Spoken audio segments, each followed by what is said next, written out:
ঠিক আছে, তাহলে তোমাদেরকে একটু ক্রিটিক্যাল অ্যাপ্রিসিয়েশন শিখাই, যে ক্রিটিক্যাল অ্যাপ্রিসিয়েশন কিভাবে লিখতে হয়। ক্রিটিক্যাল অ্যাপ্রিসিয়েশন ক্রিটিক্যাল অ্যাপ্রিসিয়েশন তোমাদের পরীক্ষায় আসে, ফার্স্ট ইয়ারও আসে, সেকেন্ড ইয়ারও আসে। একটা কবিতা থেকে তোমাদেরকে ক্রিটিক্যাল অ্যাপ্রিসিয়েশন লিখতে হবে। এখন ক্রিটিক্যাল মানে অ্যাপ্রিসিয়েশন কিভাবে লেখে সেটা একটু দেখো। ক্রিটিক্যাল অ্যাপ্রিসিয়েশন লেখার জন্য শুরুতে কি করতে হবে? শুরুতে কবিতার যে ব্যাকগ্রাউন্ড আছে, কবিতাটা কোথায় থেকে আসছে, এটা কে লিখছে, এই সম্পর্কে একটু লিখতে হবে। কবিতার যে ব্যাকগ্রাউন্ডের পরে তোমাকে একটু সামারি লিখতে হবে। ওই কবিতার সামারিটা বেশি বড় করা যাবে না, ছোট করে সামারিটা লিখতে হবে। সামারিটা লেখার পরে তোমার কাজ হচ্ছে সেখানে টোন, তারপর হচ্ছে থিম, তারপর হচ্ছে রাইম স্কিম, তারপর হচ্ছে অথর্স পজিশন,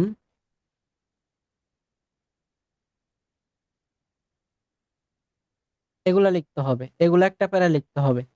তারপরের প্যারা কি লিখবা? তারপরের প্যারা লিখবা সেটা হচ্ছে figure of speech. Figure of speech তো এখনো ক্লাস করাই নাই, তো ফিগার অফ স্পেস যখন ক্লাস করাবো ওইখানে শিখিয়ে দেব। ফিগার অফ স্পেস তো জানোই, সিমিলি, মেটাফর, পার্সনিফিকেশন, হাইপারবল, ওগুলোই তো ফিগার অফ স্পেস। তো কবিতা থেকে ফিগার অফ স্পেস বের করতে হবে, ফিগার অফ স্পেসটা একটা প্যারা লিখতে হবে। তারপর হচ্ছে তোমার সিম্বল বা ইমাজারি, যেমন এই কবিতার মধ্যে সিম্বল আছে, সিম্বল গুলা লিখতে হবে। সিম্বল বা ইমাজারি লিখতে হবে। তো একটা কবিতার ক্রিটিক্যালি সকল তথ্যগুলা দেওয়া, এটাই হচ্ছে তোমার ক্রিটিক্যাল অ্যাপ্রিসিয়েশন। লাস্টে একটু উপসংহারের মাধ্যমে তোমরা শেষ করবা। উপসংহারের মাধ্যমে একটা কথা লিখে এই ক্রিটিক্যাল অ্যাপ্রিসিয়েশনটা শেষ করে দিবা। তো বুঝতে পারছো কিভাবে ক্রিটিক্যাল অ্যাপ্রিসিয়েশন লিখতে হয়?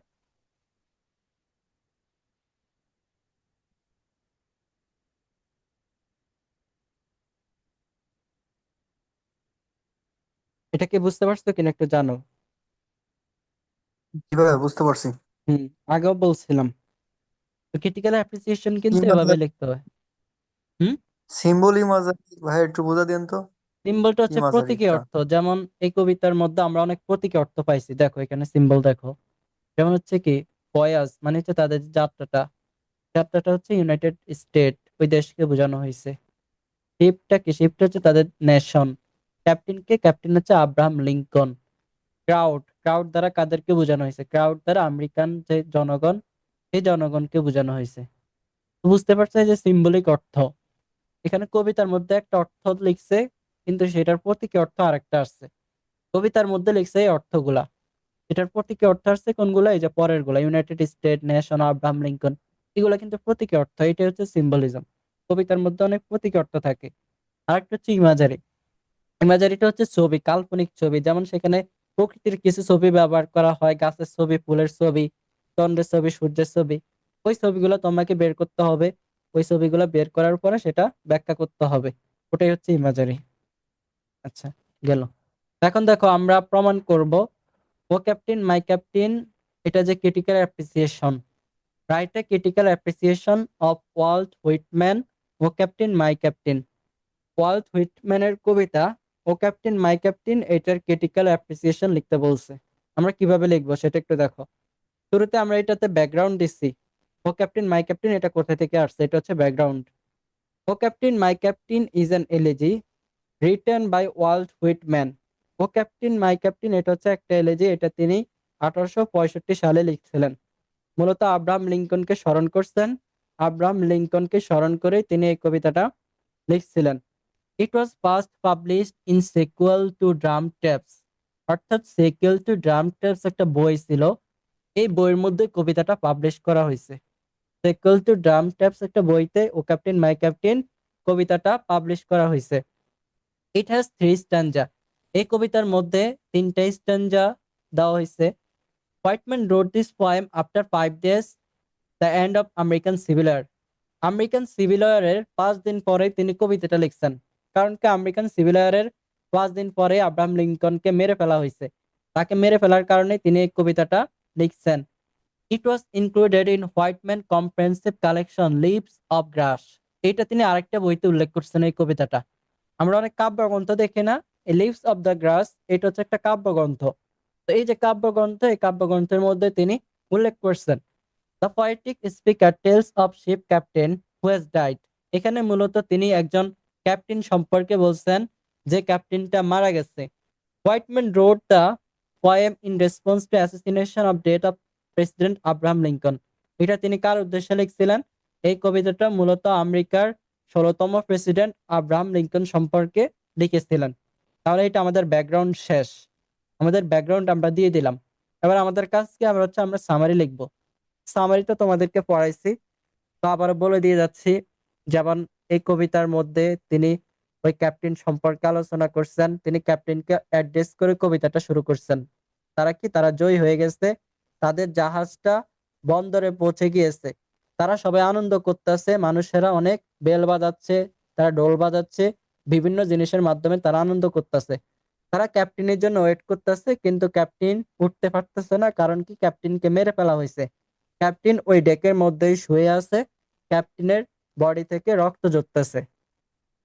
তারপর তিনি বলতেছেন, তিনি ক্যাপ্টেনকে জাগানোর চেষ্টা করতেছেন, কারণ কি, ক্যাপ্টেনকে তিনি উইশ করবেন, ক্যাপ্টেনকে ওয়েলকাম জানাবেন, উইশ করবেন, এই জন্য তিনি ক্যাপ্টেনকে জাগানোর চেষ্টা করতেছেন। কারণ ক্যাপ্টেনের জন্য তিনি অনেক কিছু রেডি করে রাখছেন, বিভিন্ন ফুলের তোড়া, তারপর হচ্ছে ফিতা কাটবেন, বাদ্যযন্ত্র, সবকিছু রেডি করে রাখছেন, কিন্তু ক্যাপ্টেন উঠতেছে না, ক্যাপ্টেন সেখানে মারা গেছে। শেষের দিকে তিনি স্বীকার করে নিয়েছেন যে ক্যাপ্টেন মারা গেছে।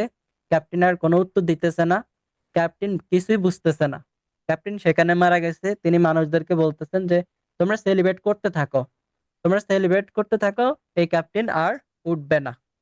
এখন হচ্ছে আমাদের figure of speech.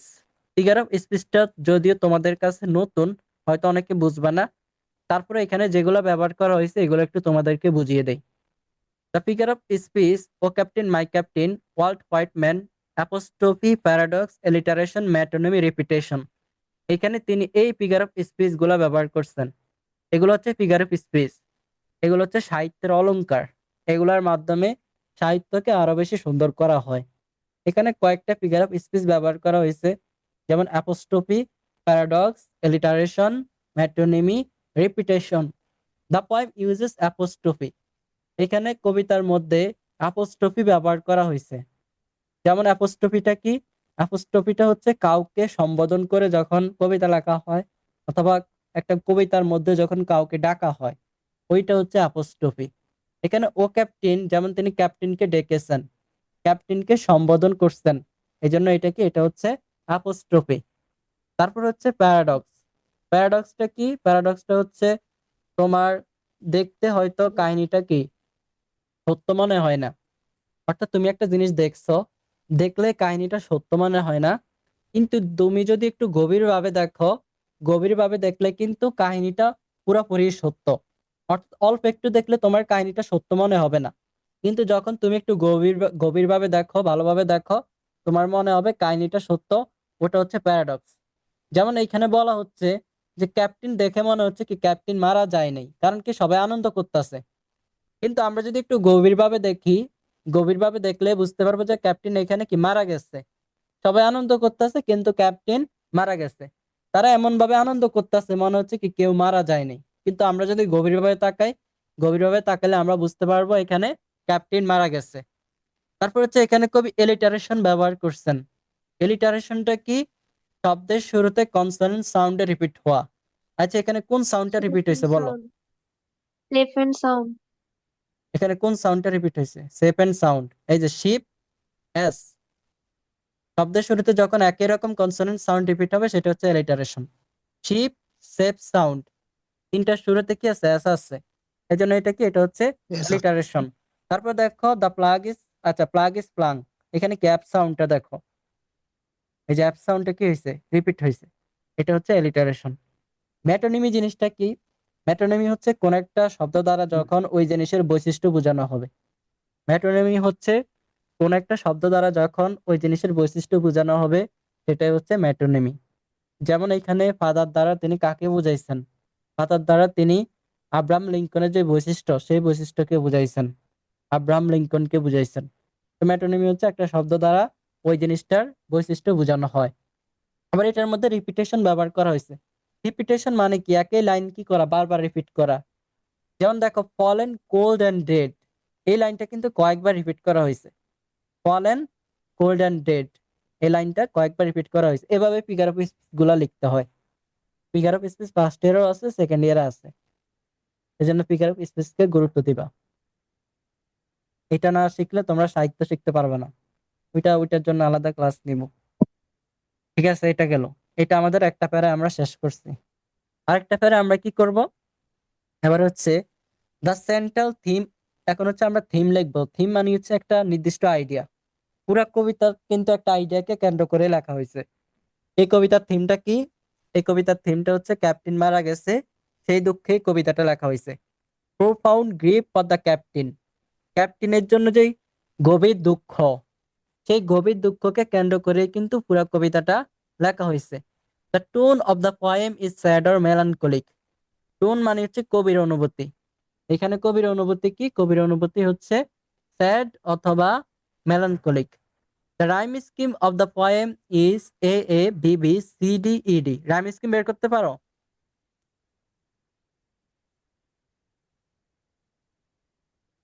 Rhyme scheme যারা বেসিক ক্লাস করছো তোমরা শিখছো। জি ভাই, জি কত ভাই। নং ক্লাসে যেন পড়াইছিলেন?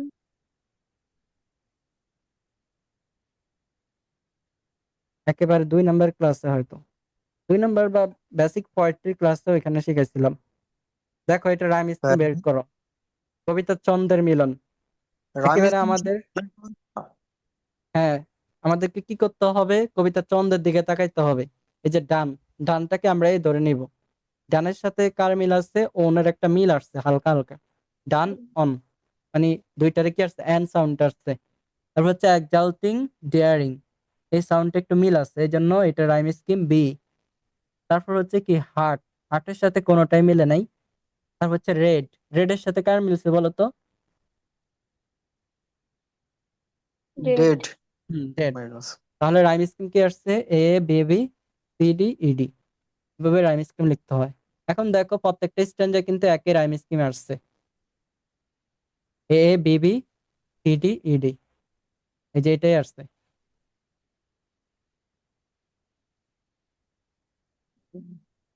ঠিক আছে, ওকে, এটা গেল। তাহলে আমাদের তারপরে হচ্ছে রাইম স্কিম গেল। ঠিক আছে, এটা গেল। তো এটাই হচ্ছে তোমাদের ক্রিটিক্যাল অ্যাপ্রিসিয়েশন, এভাবে লিখতে হয়।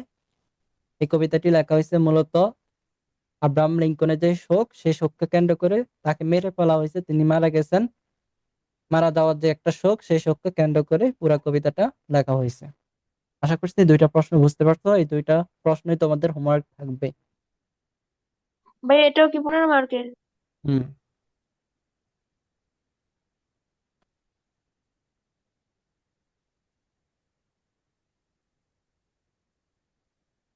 এখন প্রশ্ন থাকলে করতে পারো। এই কবিতাটা পুরো ক্লিয়ার হয়েছে না?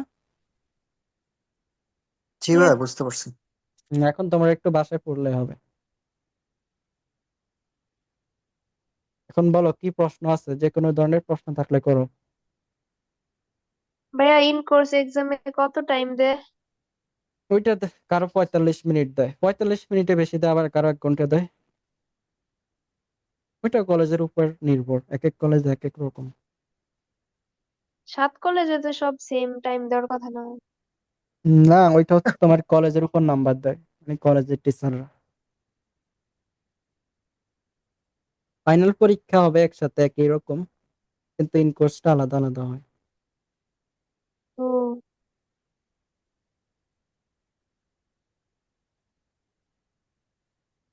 ভাই, দ্বিতীয় ক্লাস নেক্সট কি ক্লাসে কি ওকে, সম্পর্কে ক্লাস নেবেন দ্বিতীয়?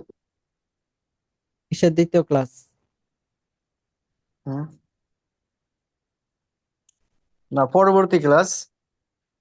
দেখি কি সম্পর্কে নেওয়া যায়। ভাই দা ইংলিশ প্যাট্রিয়ট লিট পড়েন। পড়েন লাগে ভাইয়া? হুম। ইংলিশ লিটারেচার, ইংরেজি লিটারেচার হ্যাঁ, ওইটা তো 2টা ক্লাস সাবজেক্টটা, নিছি। ওটা তাও কঠিন লাগে খুব। কবিতারও 2টা ক্লাস নেওয়া হয়েছে, হিস্ট্রিরও 2টা ক্লাস নেওয়া হয়েছে, বেসিক 2টা ক্লাস।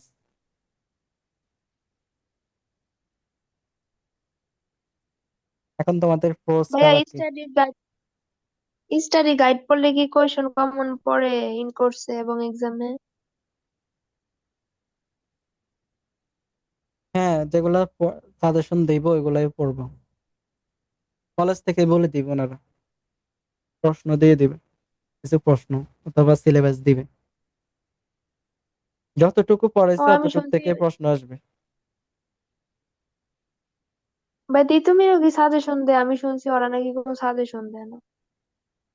এটা খবর রাখো ওনারা কি বলে।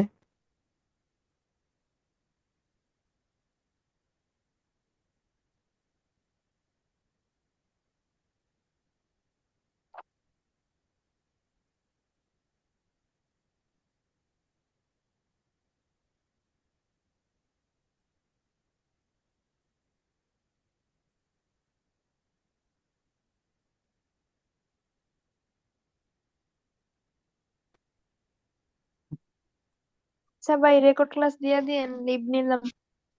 ওকে, আচ্ছা ঠিক আছে, আর কারো প্রশ্ন নেই? ঠিক আছে, ধন্যবাদ সবাইকে।